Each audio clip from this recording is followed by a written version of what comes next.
Bienvenidos a un nuevo vídeo de Mundo PC. Hoy veremos qué es un JDK y para qué sirve. ¿Qué es un JDK?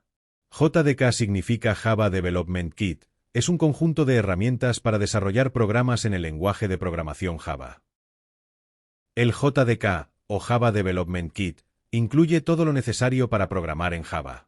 Contiene un compilador, Java, que convierte tu código Java en bytecode, un formato que entiende la JVM.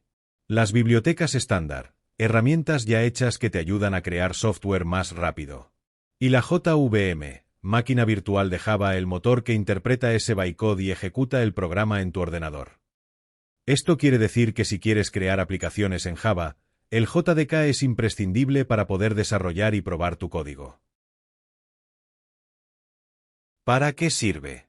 El JDK nos permite crear desde aplicaciones simples hasta programas complejos, incluyendo aplicaciones de escritorio, servidores y aplicaciones móviles que usen Java.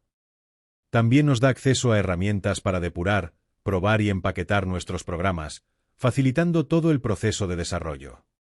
Gracias al JDK, los desarrolladores pueden asegurarse de que sus programas funcionen correctamente antes de distribuirlos, lo que lo convierte en una herramienta esencial para programar en Java. Dicho todo esto, ya sabemos qué es y para qué sirve un JDK. En el próximo vídeo os enseñaré cómo instalarlo en vuestro ordenador. Nos vemos en el próximo vídeo.